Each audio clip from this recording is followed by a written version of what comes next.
Hello friends, ഞാൻ doctor Rajesh Kumar. Tension കൊണ്ട് രോഗങ്ങളുണ്ടാകുമോ? ഇടയ്ക്കിടയ്ക്ക് ടെൻഷൻ ജീവിതത്തിൽ അനുഭവിക്കാത്ത മനുഷ്യരുണ്ടാവത്തില്ല അല്ലേ? ടെൻഷൻ വന്നു കഴിയുമ്പോൾ ചിലപ്പോൾ ആ സമയത്ത് BP നോക്കിക്കഴിഞ്ഞാൽ BP അല്പം കൂടി നിൽക്കും. എന്നതിൻ്റെ അപ്പുറം ഈ ടെൻഷൻ എന്തെങ്കിലും രോഗങ്ങൾ ഉണ്ടാക്കുന്നതായിട്ട് പലർക്കും അറിയത്തില്ല. പലപ്പോഴും ഏതെങ്കിലും രോഗങ്ങൾക്ക് വന്ന് ഡോക്ടറെ പോയി കണ്ടിട്ട് ഡോക്ടർ എല്ലാ പരിശോധനയും നടത്തി കുഴപ്പമൊന്നുമില്ല. വീണ്ടും ഡോക്ടർ അവരോട് കാര്യങ്ങൾ ചോദിക്കും, നിങ്ങൾക്ക് എന്തൊക്കെയാണ്, എപ്പോഴാണ് തുടങ്ങിയതെന്നൊക്കെ ചോദിക്കുമ്പോഴാണ് ഒടുവിൽ ഡോക്ടർ പറയും, നിങ്ങൾക്ക് വിട്ടുമാറാതെ ടെൻഷനുണ്ട്, ടെൻഷൻ ഉള്ളത് കൊണ്ടാണ് ഈ രോഗങ്ങൾ വരുന്നതെന്ന്. അപ്പോഴും ആലോചിക്കും, ടെൻഷൻ കൊണ്ട് എനിക്ക് ഈ രോഗങ്ങൾ വരുമോ? പറഞ്ഞുതരാം. അപ്പോൾ നിങ്ങൾക്ക് മനസ്സിലാവും, നിങ്ങളിൽ പലർക്കും ഉള്ള പല ലക്ഷണങ്ങളും ഈ ടെൻഷൻ കൊണ്ടാണ് ഉണ്ടാകുന്നതെന്ന്. ഏറ്റവും പ്രധാനമായിട്ടും ടെൻഷൻ വരുന്ന സമയത്ത് നമ്മുടെ ശരീരത്തിൽ അഡ്രീനൽ ഗ്രന്ഥിയിൽ നിന്നും നമുക്ക് കോർട്ടിസോൾ പോലുള്ള ചില എൻസൈമുകൾ റിലീസ് ചെയ്യാറുണ്ട്.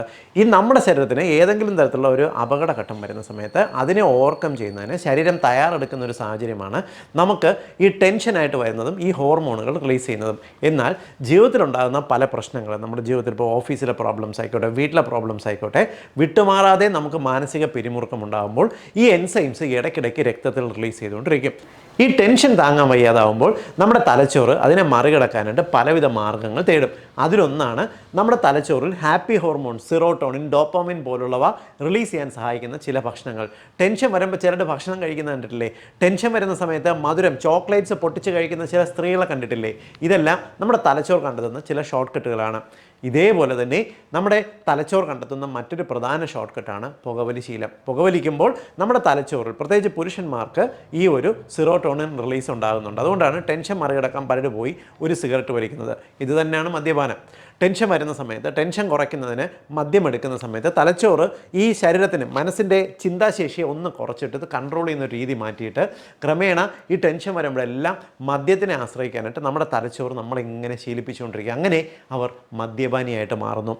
ഇതുകൂടാതെ ടെൻഷൻ വരുന്ന സമയത്ത് നമ്മുടെ തലച്ചോറ് അതിനെ ഓവർകം ചെയ്യുന്നതിന് വേണ്ടി ശരീരത്തിൻ്റെ ചില ഭാഗങ്ങൾക്ക് ചില ഇറിറ്റേഷൻസ് ഉണ്ടാക്കും. വിട്ടുമാറാതെ വരുന്ന ദേഹം വേദന. ചിലർക്ക് കണ്ടിട്ടില്ലേ, എന്ത് പരിശോധന നടത്തിയാലും ഒരു കുഴപ്പമില്ല, സന്ധിവാതമാണോ എന്ന് ചോദിച്ചാൽ അല്ല, പക്ഷേ വിട്ടുമാറാത്ത ശരീരം വേദന, കഴുത്തുവേദന കാര്യങ്ങൾ ടെൻഷൻ്റെ ഭാഗമായിട്ടുണ്ടാകാറുണ്ട്. ടെൻഷൻ വരുന്നവർക്ക് അത് തൊട്ട് പുറകെയായിട്ട് തലവേദന വരുന്ന കണ്ടിട്ടില്ലേ? മൈഗ്രെയിൻ അഥവാ കൊടിഞ്ഞിൻ്റെ ട്രിഗർ വരുന്ന കണ്ടിട്ടില്ലേ? ഇതെല്ലാം ടെൻഷൻ്റെ ഭാഗമായിട്ടുണ്ടാകാറുണ്ട്. ഇങ്ങനെ ടെൻഷൻ ഓവർകം ചെയ്യുന്നതിന് വേണ്ടിയുള്ള മദ്യപാനം, സിഗരറ്റ് വലി, ഭക്ഷണം, ഇതെല്ലാം കഴിച്ച് നമ്മുടെ ശരീരത്തിലുണ്ടാകുന്ന അസുഖങ്ങൾ, അമിതവണ്ണം മുതൽ ക്യാൻസർ വരെ, അറ്റാക്ക് വരെ ഒരുപക്ഷെ ഈ ഒരു ടെൻഡൻസി കൊണ്ട് ഉണ്ടായിന്ന് വരാം. ഇതുകൂടാതെ അമിതമായിട്ട് ടെൻഷൻ നിൽക്കുന്നത് നമ്മുടെ ശരീരത്തിന് ഈ ദേഹം വേദന ഉണ്ടാക്കുന്ന പോലെ തന്നെ നമുക്ക് നെഞ്ചിൻ്റെ ഭാഗത്ത് വേദന ഉണ്ടാക്കിയെന്ന് വരാം. നെഞ്ചിൻ്റെ ഭാഗത്ത് ചിലപ്പോൾ നെഞ്ചിടിക്കുന്ന പോലുള്ള തോന്നൽ വരാം. പെട്ടെന്ന് നമുക്ക് ശ്വാസം മുട്ടുന്ന പോലുള്ള ലക്ഷണങ്ങൾ കാണിക്കും. നെഞ്ചിടിപ്പ് ഭയങ്കരമായിട്ട് കൂടി ശ്വാസം മുട്ടുന്നു, ഞാനിപ്പം മരിച്ചു പോകുമേ എന്നുള്ളൊരു ലക്ഷണത്തിലേക്ക് പോകും. പാനിക് അറ്റാക്കിലേക്ക് അമിതമായിട്ടുള്ള ടെൻഷൻ നമ്മുടെ തലച്ചോറ് നമ്മളെ കൊണ്ട് എന്നെത്തിച്ചു എന്ന് വരാം. അപ്പോൾ പാനിക് അറ്റാക്ക് ഓവർകം ചെയ്യാനുള്ള പല മാർഗ്ഗങ്ങൾ തേടി നമ്മൾ പിന്നെ അലയാൻ തുടങ്ങും. ഒരിക്കലും ഇത് മാനസിക പ്രശ്നമാണെന്ന് അക്സെപ്റ്റ് ചെയ്യാതെ ഹാർട്ട് അറ്റാക്ക്, ഇതിപ്പോൾ ഞാൻ മരിക്കും, ഹാർട്ടിന് പലവിധ ആരോഗ്യ പ്രശ്നമുണ്ട്, ക്യാൻസർ ഉണ്ട് എന്ന് പറഞ്ഞിട്ട് ടെൻഷൻ അടിച്ച് പോകുന്ന ആൾക്കാരുണ്ട്. പാനിക് അറ്റാക്ക് പോലെ തന്നെ ഈ അമിതമായിട്ടുള്ള ടെൻഷൻ നിങ്ങളെ ആങ്സൈറ്റി ഡിസോർഡർ അഥവാ ഉത്കണ്ഠ പോലുള്ള അവസ്ഥയിലേക്കും ക്രമേണ ഇത് ഡിപ്രഷനിലേക്കും കൊണ്ടുവന്ന് എത്തിക്കുക. അതായത് ഓവറായിട്ട് ടെൻഷൻ ഉണ്ടെങ്കിൽ പലരും പോയി ആത്മഹത്യ ചെയ്യുന്ന കണ്ടിട്ടില്ലേ? അതിന് കാരണം ക്രമേണ അവർക്ക് ആങ്സൈറ്റി ഡിസോർഡർ ഉണ്ടായി, ടെൻഷൻ കൊണ്ട് ഡിപ്രഷൻ ഉണ്ടായി, ക്രമേണ അവർ സൂയിസൈഡിലേക്ക്, ആത്മഹത്യയിലേക്ക് പോകുന്നതാണ്. ഇതുകൂടാതെ നിങ്ങൾക്ക് മനസ്സിനെ ബാധിക്കുന്ന പോലെ തന്നെ ശരീരത്തിനെ ബാധിക്കുന്ന പല രോഗാവസ്ഥകളുമുണ്ട്. അതിൽ പ്രധാനപ്പെട്ടത് വയറിനെ ബാധിക്കുന്ന പല രോഗങ്ങളും ടെൻഷൻ കൊണ്ടുണ്ടായി എന്ന് വരാം. സംശയം തോന്നുന്നുണ്ടല്ലേ? ടെൻഷൻ വരുന്ന സമയത്ത് നമ്മുടെ വയറിനകത്ത്, പ്രത്യേകിച്ച് ആമാശയ ഭിത്തിയിലുള്ള മസിലുകൾ വലിഞ്ഞു മുറുകും. നിങ്ങൾ കഴിക്കുന്ന ഭക്ഷണം ഒരു നിശ്ചിത സമയം ആമാശയത്തിൽ നിന്നതിന് ശേഷം അവിടെ നിന്ന് അത് ചെറുകുടലിലേക്ക് നീങ്ങണം. എന്നാൽ അമിതമായിട്ട് ടെൻഷൻ വരുമ്പോൾ എന്ത് സംഭവിക്കും? ആമാശയത്തിൽ നിന്നും ചെറുകുടലിലേക്ക് പോകുന്ന ഭാഗത്ത് ഒരു ചെറിയ വാഷർ പോലെ ഉണ്ട്, ചെറിയൊരു സ്ഫിങ്ക്ടർ എന്ന് പറയും. ഇതങ്ങ് ടൈറ്റായി പോകും. അതുകൊണ്ട് ഭക്ഷണം താഴേക്ക് പോകത്തില്ല, വയറിനകത്ത് കൂടുതൽ സമയം നിൽക്കും. എന്ത് സംഭവിക്കും? നമുക്ക് ഈ അവിടെ ഭക്ഷണം നിന്നിട്ട് പുളിച്ച് തികട്ടി നെഞ്ചരിച്ചിൽ, പുളിച്ചിൽ, ഏമ്പക്കം, ഗ്യാസ് ട്രബിൾ പോലുള്ള അസ്വസ്ഥത കാണും. ഓവറായിട്ട് ടെൻഷൻ വരുമ്പോൾ പലപ്പോഴും ഭക്ഷണം കഴിച്ച് ദഹിക്കാതിരിക്കുന്ന സാഹചര്യം കണ്ടിട്ടില്ലേ? ഇതേ സാഹചര്യം തന്നെ ഈ ആമാശയത്തിൽ വരുന്ന പ്രോബ്ലം ചെറുകുടലിലും വൻകുടലിലും കണ്ടുവന്ന് വരാം. കുടലിന് നോർമലി താഴേക്കൊരു മൂവ്മെൻ്റ് ഉണ്ട്. എന്നാൽ അമിതമായിട്ട് ടെൻഷൻ വരുമ്പോൾ ഈ മൂവ്മെൻറ്റ് ചിലർക്ക് കൂടുകയോ കുറയുകയോ ചെയ്യാം. നമ്മുടെ കുടലിൻ്റെ മൂവ്മെൻറ്റ് കുറയുന്നതുകൊണ്ട് എന്ത് സംഭവിക്കും? ഭക്ഷണശകലങ്ങൾ താഴേക്ക് മൂവ് ചെയ്യുന്നത് കുറഞ്ഞിട്ട് മലബന്ധം അഥവാ കോൺസ്റ്റിപ്പേഷൻ ഉണ്ടാക്കും. അതായത് കക്കൂസിൽ ശരിയായിട്ട് പോകാൻ പറ്റത്തില്ല. അത് കാരണം ഉണ്ടാകുന്ന അസ്വസ്ഥതകൾ, അത് കാരണം ഉണ്ടാകുന്ന ഗ്യാസ് ട്രബിൾ വേറെ, കൂടാതെ പൈൽസ്, ഫിഷർ പോലുള്ള രോഗങ്ങൾ അതിൻ്റെ തൊട്ട് പുറകെ വന്നു എന്ന് വരാം. ഒരു ദഹനക്കേട്, വയറിന് അസ്വസ്ഥത, ഏമ്പക്കം, കുളിച്ചു തേട്ടൽ, ഗ്യാസ് ട്രബിൾ ഉണ്ടെങ്കിൽ നിങ്ങൾക്ക് ആ ഒരു ദിവസം അല്ലെങ്കിൽ ദൈനംദിന പ്രവർത്തനങ്ങളെ കംപ്ലീറ്റ് താറുമാറാക്കാൻ ഈ ഒരു പ്രശ്നം മതി. കൂടാതെ ഇതുണ്ടാക്കുന്ന പൈൽസ് പോലുള്ള രോഗങ്ങളും അതിൻ്റെ അസ്വസ്ഥതകളും. ഇവിടം കൊണ്ട് മാത്രം തീർന്നില്ല. ചിലർക്ക് ഈ കുടലിൻ്റെ മൂവ്മെൻറ്റ് സ്ലോ ആകുന്നതിന് പകരം സ്പീഡ് കൂടിയെന്ന് വരാം. ഓവറായിട്ട് ടെൻഷൻ വരുമ്പോൾ കുടലിൻ്റെ മൂവ്മെൻറ്റ് സ്പീഡ് കൂടുന്നതുകൊണ്ട് എന്ത് സംഭവിക്കും? ചിലർക്ക് കണ്ടിട്ടില്ലേ, ഭക്ഷണം കഴിച്ചു കഴിഞ്ഞാൽ വയറിനകത്ത് അങ്ങോട്ടും ഇങ്ങോട്ടും ഗ്യാസ് ഓടി നടക്കുന്ന പോലുള്ള വലിയ വലിയ ശബ്ദങ്ങൾ വയറിനകത്ത് കേട്ടു എന്ന് വരാം. ഭക്ഷണം കഴിച്ചു കഴിയുമ്പോൾ അപ്പോൾ തന്നെ ടോയ്ലറ്റിൽ പോകണം. നിങ്ങൾക്ക് മോഷൻ പോകുമ്പോൾ ലൂസായിട്ട് പോകണം. എവിടെയെങ്കിലും പോകുന്ന സമയത്ത് മോഷൻ ലൂസായിട്ട് പോകണം. നിങ്ങൾക്ക് എന്തെങ്കിലും ടെൻഷൻ വരുമ്പോൾ അപ്പോൾ കക്കൂസിലേക്ക് ഓടുന്ന ടെൻഡൻസി, ഇറിറ്റബിൾ ബവൽ സിൻഡ്രോം എന്ന് വിളിക്കുന്ന ഒരു അവസ്ഥ കണ്ടിട്ടില്ലേ, അതും ഇതിൻ്റെ ഭാഗമായിട്ട് കണ്ടുവന്ന് വരാം. ഇത്തരത്തിൽ വയറിനെ ബാധിക്കുന്നതുകൊണ്ട് നമ്മുടെ ശരീരത്തിന് ഗുണകരമായിട്ടുള്ള ബാക്ടീരിയകളെ ഈ അമിതമായിട്ടുള്ള ടെൻഷൻ ബാധിക്കുന്നുണ്ട്. ഗുണകരമായിട്ടുള്ള ബാക്ടീരിയകൾ പെട്ടെന്ന് ഇവയുടെ വളർച്ച മുരടിക്കുകയും കുടലിനകത്തുള്ള ഒരു സന്തുലിതാവസ്ഥ താളം തെറ്റുകയും ചെയ്യും. അതുകൊണ്ട് എന്ത് സംഭവിക്കും? നമ്മുടെ കുടലിൻ്റെ ആണ് നമ്മുടെ ആരോഗ്യത്തിനെ പ്രധാനമായിട്ടും ബാധിക്കും. നമ്മുടെ സ്കിന്നിനകത്ത് ചേഞ്ചസ് കണ്ടു എന്ന് വരാം, ഡ്രൈ സ്കിൻ വന്നു എന്ന് വരാം, അലർജി പോലുള്ള രോഗങ്ങൾ കൂടിയെന്ന് വരാം. കൂടാതെ നമ്മുടെ രോഗപ്രതിരോധ ശേഷിയെ കൺട്രോൾ ചെയ്യുന്നത് നമ്മുടെ ഈ ബെനിഫിഷ്യൽ ബാക്ടീരിയാസ് ആയതുകൊണ്ട് തന്നെ നമ്മുടെ പ്രതിരോധ ശേഷി പെട്ടെന്ന് കുറയും. ഇടയ്ക്കിടയ്ക്ക് രോഗങ്ങൾ വരാൻ തുടങ്ങും.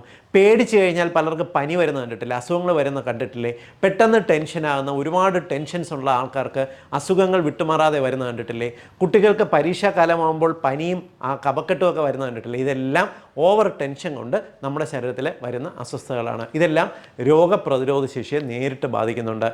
എക്സിമ പോലെ നമ്മുടെ സ്കിന്നിനെ ബാധിക്കുന്ന പല അസുഖങ്ങളും നേരിട്ട് ടെൻഷനുമായിട്ട് ബന്ധപ്പെട്ടതാണ്. പ്രത്യേകിച്ച് നമ്മുടെ സ്കിന്നിന് വരുന്ന ചൊറിച്ചിൽ, ഇറിറ്റേഷൻ പോലെ വിട്ടുമാറാതെ വരുന്ന കണ്ടീഷനും പലർക്കും ഈ ഒരു ടെൻഷൻ വരുമ്പോൾ വല്ലാണ്ട് കൂടാറുണ്ട്. കൈയും കാലുമൊക്കെ വല്ലാണ്ട് ചൊറിച്ചിൽ വരാറുണ്ട്.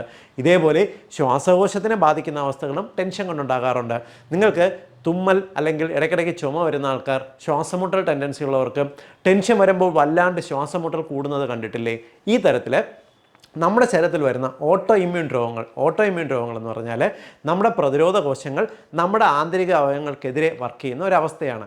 ഇങ്ങനെ വർക്ക് ചെയ്യുമ്പോൾ ഓട്ടോ ഇമ്മ്യൂൺ രോഗങ്ങൾ നമ്മുടെ തൈറോയ്ഡ് ഗ്രന്ഥിയെ ബാധിക്കും, നമ്മുടെ ശ്വാസകോശത്തെയും നമ്മുടെ ശരീരത്തിലെ ഓരോ അവയവങ്ങളെയും ബാധിച്ചു എന്ന് വരാം. ഇങ്ങനെ ശ്വാസകോശത്തിനെ ബാധിക്കുന്ന ഒരു ഓട്ടോ ഇമ്മ്യൂൺ രോഗമാണ് ആസ്മ, ശ്വാസമുട്ടൽ എന്ന് വിളിക്കുന്ന അവസ്ഥ. ഇതും അമിതമായി ടെൻഷനുള്ളവർക്ക് കൂടും. പെട്ടെന്ന് പേടിച്ചാലോ ടെൻഷൻ അടിച്ചാലോ ശ്വാസമുട്ടൽ വല്ലാണ്ട് കൂടുന്നു, രാത്രി കിടക്കാൻ പറ്റുന്നില്ല പോലുള്ള അവസ്ഥകൾ വരുന്ന കണ്ടിട്ടില്ലേ. ഇങ്ങനെ വിട്ടുമാറാതെ ആസ്മ രോഗത്തിനും ടെൻഷൻ കാരണമാകുന്നുണ്ട്. ഇതുകൂടാതെയാണ് നമ്മുടെ കരളിനെ ബാധിക്കുന്ന പ്രശ്നങ്ങൾ. നിങ്ങൾക്കറിയാം, നിങ്ങളുടെ കരളിൻ്റെ SGOT, SGPT പോലുള്ള എൻസൈംസിൻ്റെ വ്യത്യാസം വരുന്നതിന് ക്രോണിക് സ്ട്രെസ് ഒരു പ്രധാന കാരണമാകുന്നുണ്ട്. കാരണം അമിതമായിട്ട് ടെൻഷൻ വരുന്ന സമയത്ത് രക്തത്തിൽ റിലീസ് ചെയ്യുന്ന കോർട്ടിസോൾ എന്ന് പറയുന്ന ഹോർമോൺ നമ്മുടെ പാൻക്രിയാസിൻ്റെ പ്രവർത്തനത്തിനെ കൂടുതലായിട്ട് വർദ്ധിപ്പിക്കും. അത് കാരണം രക്തത്തിൽ ഓവറായിട്ട് ഇൻസുലിൻ ഉൽപ്പാദിപ്പിക്കും. ഇൻസുലിൻ കൂടുതൽ ഉൽപ്പാദിപ്പിച്ചാൽ നിങ്ങൾക്ക് വിശപ്പ് കൂടുതൽ ഫീൽ ചെയ്തെന്ന് വരാം. ഇടയ്ക്കിടയ്ക്ക് ഭക്ഷണം മധുരം കഴിക്കണമെന്ന് തോന്നൽ വരാം. ഇത് കാരണം രക്തത്തിൽ ഷുഗർ സ്പൈക്കുകൾ ഇങ്ങനെ ഉണ്ടായി എന്ന് വരാം.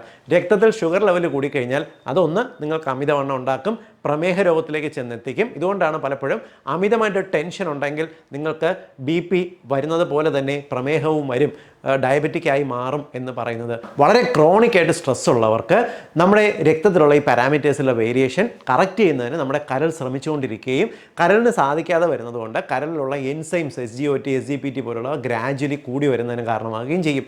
ഇതുമാത്രമല്ല, ഫാറ്റി ലിവർ പോലുള്ള അവസ്ഥകൾ ഇതിലേക്ക് വളരെ പെട്ടെന്ന് ചെന്നെത്തുന്നതിന് കാരണമാകുകയും ചെയ്യും. കൂടാതെ നിങ്ങൾക്ക് അമിതമായിട്ട് ടെൻഷൻ ഉണ്ടെങ്കിൽ അസിഡിറ്റി, അൾസർ പോലുള്ളവ വരുമെന്ന് കണ്ടിട്ടില്ലേ.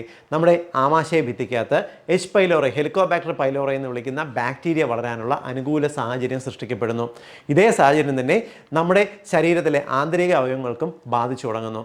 അമിതമായിട്ട് നിങ്ങൾക്ക് ടെൻഷൻ ഉണ്ടെങ്കിൽ BP കൂടുമെന്ന് കേട്ടിട്ടില്ലേ. ഉയർന്ന രക്തസമ്മർദ്ദം നിങ്ങളുടെ രക്തക്കുഴലിൻ്റെ അകത്തുള്ള ഭിത്തികളെ നശിപ്പിക്കുന്നതിന് കാരണമാകും. അതോടൊപ്പം തന്നെ ഈ ലിവർ ഫങ്ഷൻസിന് വ്യത്യാസം വരുന്നതും നിങ്ങളുടെ ഭക്ഷണത്തിൻ്റെ രീതിയിൽ വ്യത്യാസം വരികയും ചെയ്യുന്നത് നിങ്ങളുടെ കൊളസ്ട്രോൾ വല്ലാണ്ട് കൂടും. ഓവറായിട്ട് ടെൻഷൻ, ആങ്സൈറ്റി ഉള്ളവർക്ക് രക്തത്തിൽ ട്രൈഗ്ലിസറൈഡും LDL എന്ന് വിളിക്കുന്ന ചീത്ത കൊളസ്ട്രോളും വളരെയധികം കൂടി നിൽക്കുന്നത് കാണാറുണ്ട്. ഇത് രണ്ടും ക്രമേണ കൂടി നിൽക്കുന്നത് നിങ്ങളുടെ ഈ രക്തക്കുഴലിനകത്ത് ബ്ലോക്കുകൾ ടെൻഡൻസി ഉണ്ടാക്കുന്നതിനും ഹാർട്ട് അറ്റാക്ക് ഉണ്ടാക്കുന്നതിനും കാരണമാകും. അതുകൊണ്ട് തന്നെയാണ് ഓവറായിട്ട് ടെൻഷൻ ഉണ്ടെങ്കിൽ നിങ്ങൾക്ക് ഹാർട്ട് അറ്റാക്കും സ്ട്രോക്കും പിടിപെടും എന്ന് പറയുന്നത്. ഇവിടം കൊണ്ടും തീരുന്നില്ല. ഉയർന്ന രക്തസമ്മർദ്ദം തുടർച്ചയായിട്ട് നിൽക്കുന്നത് നിങ്ങളുടെ വൃക്കകൾക്കകത്തുള്ള ഈ അരിപ്പകൾ പോലെ വർക്ക് ചെയ്യുന്ന നെഫ്രോണുകളെ നശിപ്പിക്കുകയും ക്രമേണ ഇത് വൃക്കരോഗത്തിലേക്ക് ചെന്നെത്തിക്കുകയും ചെയ്യും. ഇങ്ങനെ ക്രോണിക്കായിട്ട് സ്ട്രെസ് ഉണ്ടെങ്കിൽ ഇത് നിങ്ങളുടെ ഈ വൃക്കകളുടെ പ്രവർത്തനത്തിന് താളം തെറ്റിക്കുന്നതിന് കാരണമാകും. ഇതേ പ്രശ്നം തന്നെ നിങ്ങളുടെ വൻകുടലിന് സംഭവിച്ചു എന്ന് വരാം. വൻകുടലിനകത്ത് ഈ ക്രോണിക്കായിട്ടുണ്ടാകുന്ന കോൺസ്റ്റിപ്പേഷൻ പോലുള്ള പ്രോബ്ലംസ് ക്രമേണ വൻകുടലിൻ്റെ ഭിത്തിയിൽ വ്യത്യാസം വരുത്താം. അവിടെ ഉണ്ടാകുന്ന ഓട്ടോ ഇമ്മ്യൂൺ രോഗങ്ങൾ ക്രോൺസ് ഡിസീസ് പോലുള്ള അവസ്ഥകൾക്കും കാരണമാകാറുണ്ട്. ഈ തരത്തിൽ നിങ്ങളുടെ ശരീരത്തിനെ A to Z ബാധിക്കുന്ന അളവിലേക്ക് നിങ്ങൾക്ക് ഈ സ്ട്രെസ്സ് മാറിയെന്ന് വരാം. ഇനി പുരുഷന്മാരല്ല സ്ത്രീകളാണ് വരുന്നതെന്നുണ്ടെങ്കിൽ അവർക്ക് ഈ പ്രശ്നങ്ങൾ കുറച്ചുകൂടെ കൂടും. കാരണം അവർക്ക് ഈസ്ട്രജൻ ഹോർമോണിൻ്റെ പ്രവർത്തനത്തിനെ താളം തെറ്റിച്ചു എന്ന് വരാം. ഇത് കാരണം പീരീഡ്സിന് മാസമുറ ഇറഗുലറായി എന്ന് വരാം. എൻഡോമെട്രിയോസിസ് പോലുള്ള അവസ്ഥകൾ അവരിൽ സൃഷ്ടിക്കപ്പെട്ടു എന്ന് വരാം. മാത്രമല്ല കുട്ടികൾ ഉണ്ടാകുന്നതിന് പോലും ഗർഭധാരണത്തിനെ പോലും തടസ്സപ്പെടുത്തുന്ന രീതിക്ക് സ്ട്രെസ്സ് വരാറുണ്ട്. പലപ്പോഴും ഈ കല്യാണം കഴിഞ്ഞ ദമ്പതികൾ ഡോക്ടർമാരെ പോയി കാണുന്നു, കുട്ടികൾ ഉണ്ടാകുന്നില്ല. ഡോക്ടർ പരിശോധിക്കുമ്പോൾ രണ്ടുപേർക്കും ഒരു പ്രോബ്ലം ഇല്ല. ചോദിക്കുമ്പോഴെന്താ രണ്ടുപേരും വളരെ തിരക്കേറിയ ജോലിയിൽ രണ്ടുപേരും വ്യാപൃതരാണ്.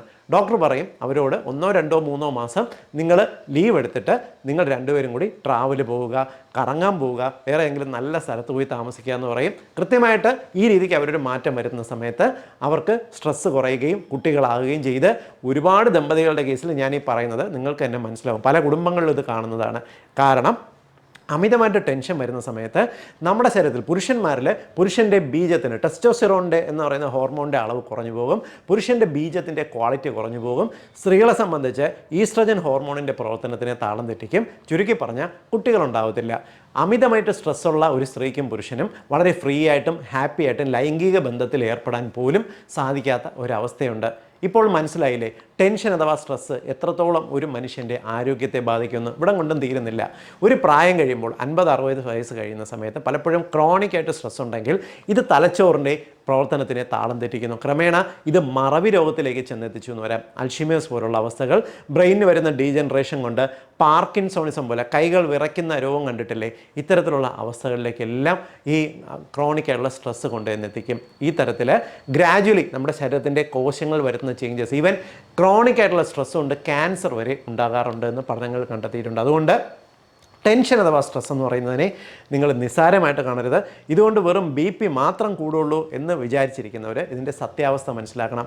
ഞാൻ ഈ പറഞ്ഞു കേട്ടപ്പോൾ നിങ്ങൾക്ക് മനസ്സിലായില്ലേ നിങ്ങളിൽ പലരും ഈ തരത്തിൽ പലവിധ രോഗങ്ങൾക്കും അടിമപ്പെടുന്നതിൻ്റെ കാരണം ഈ ടെൻഷനാണ്, സ്ട്രെസ്സാണ് എന്ന്. ഇതെല്ലാ കുടുംബത്തിൻ്റെ അറിവിലേക്കായിട്ട് ഷെയർ ചെയ്യുക. ഇനിയെങ്കിലും ടെൻഷൻ മാറ്റാനുള്ള വഴികൾ, എന്തുകൊണ്ട് ടെൻഷൻ കുറയ്ക്കണമെന്ന് നമ്മൾ ഡോക്ടർമാർ പറയുന്നത് കേട്ടിട്ട് കൃത്യമായിട്ട് ഇത് മാറ്റാനുള്ള വഴികൾ ചെയ്യുക. പല രോഗങ്ങളിൽ നിന്നും രക്ഷ നേടാൻ ശ്രമിക്കുക. വീണ്ടും മറ്റൊരു അവസരത്തിൽ മറ്റൊരു വിഷയമായി കണ്ടുമുട്ടാം. ബൈ.